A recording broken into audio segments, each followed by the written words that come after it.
Hi, today I would like to explain what spin is in quantum mechanics. Some particles, such as the electron for example, have spin. It manifests itself in two ways, as an angular momentum and as a magnetic moment. And what exactly is angular momentum and magnetic moment? Angular momentum is a property of a rotating body. As for a translational motion, we have the momentum equal to mass multiplied by velocity.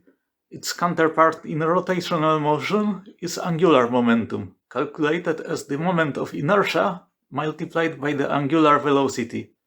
The symbol I appearing here denotes the moment of inertia, describing how the mass is distributed inside the body. The farther a mass element is from the axis of rotation, the greater its contribution to the moment of inertia. The magnetic moment, in turn, describes the magnetic field produced by the body. The magnetic moment is a vector directed from the magnetic south to the north pole, and the length of the vector shows how strong the field is. Does the word spin actually mean that particles spin around their own axis? It was assumed so at first. Angular momentum is precisely a property of objects that spin. And a circulating electric charge creates a magnetic field, so it looks like the particle is actually spinning. But some things don't add up.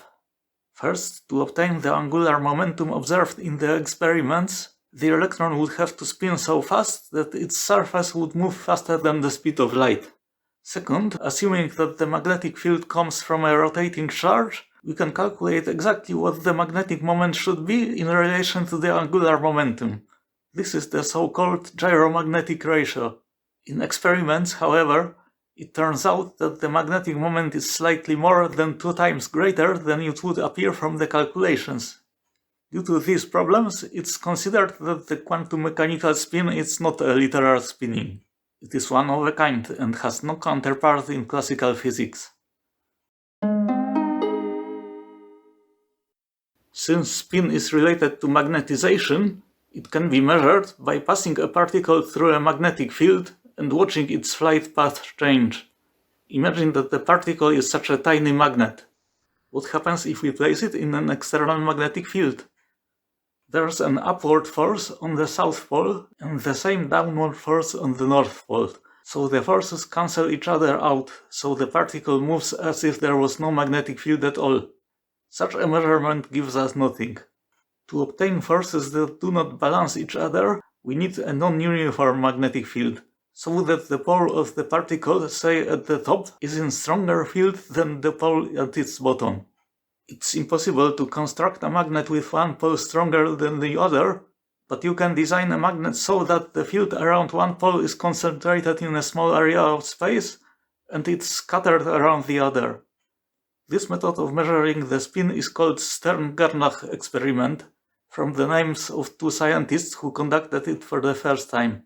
The particles studied were silver atoms. If they were electrons, the matter would get complicated because a charged particle, even if it had no spin, would experience the Lorentz force in the magnetic field, the same force that drives electric motors. In this case, one can deal with it by adding an electric field to compensate for this effect. Later in this video, I'll assume that the Lorentz force is not present. Let's consider what effect we should get in the Stern-Gerlach experiment in the case of different orientations of the spin vector. If the south pole of the particle is facing upwards, the force pulling the south pole up will outweigh the one pulling the north pole down, so the whole particle will move upwards. On the other hand, if the north pole of the particle is up, the force pushing it down will prevail. The third possibility, the magnetic field of a horizontally oriented particle, then both forces balance each other. Of course, we can also imagine any intermediate positions between these and then expect a greater or lesser total force acting up or down. To detect how the magnetic field influenced the path of motion, we place a screen behind the magnets, on which the particle will leave a trace. The experiment was performed by passing a series of silver atoms, and only 2 dots were obtained on the screen. So each atom has tilted either upwards or downwards, always by the same amount, corresponding to a spin plus half or minus half. No atom flew in a straight line. None deflected less than the rest. As if all atoms had a vertically downward or vertically upward spin, never sideways or slanted. The same behavior was observed for electrons after corrections for the Lorentz force. Everything I will say next applies to both silver atoms and electrons. Is the vertical direction somehow privileged? This was checked by turning the Stern-Gerlach device horizontally, and this time 2 dots were obtained again. This time the atoms behave as if they had spin oriented always horizontally. Measurements can be made at any angle, and we always get 2 dots on the screen. Let's consider what this tells us about the nature of the spin. Is it a vector at all? The magnetic field-based measurement method has the disadvantage that it allows to measure magnetic moment component in one axis only, depending on the orientation of the measurement device, for example vertical, horizontal, 45 degrees, etc. Despite this limitation, if the spin was a vector as we know it from classical physics, then we should occasionally come across a coincidence that the orientation of the measuring device is more or less perpendicular to the spin orientation, and then the particle should not deflect one way or the other. And yet we don't observe such cases. It is true that the above method does not allow to measure the x, y, z components at once, but one can make several measurements sequentially on the same particle. This is somewhat difficult because the screen traps particles.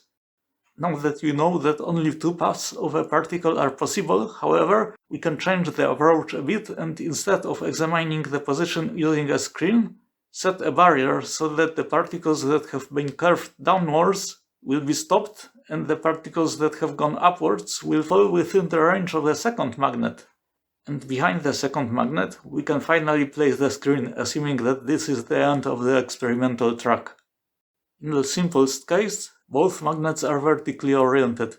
Then we get a result according to a common sense. All the particles that tilted up in the first device, in the second did the same. The second case, magnets at right angles to each other. In this case, we get a score of 50-50, that is, 50% of the particles which in the first device showed upward orientation deflect to the left in the second one, and 50% to the right. It seems that after these 2 measurements we already know the vertical and horizontal components of the spin of this particle. To confirm this, let's extend our experiment further to measure the vertical component, then the horizontal component, and then the vertical component again. We expect the particle that went top in the first device to go up in the last device as well. It has been checked, and here nature surprises us. We get the result of 50-50. Compare this to the case where we carried out 2 experiments vertically, not separated by any other measurements. Back then, the results were 100% consistent. It turns out that the horizontal measurement made in the meantime changes the particle spin so strongly that we completely lose the information from the first measurement. The relationship between the behavior of the particles in the second and third devices is as if the first device did not exist at all. It turns out that whatever sequence of spin measurements we do, we can never know more than one component. And it's not a limitation of Stern-Gerlach method, but rather a property of nature that manifests itself unchanged regardless of the type of experiment carried out.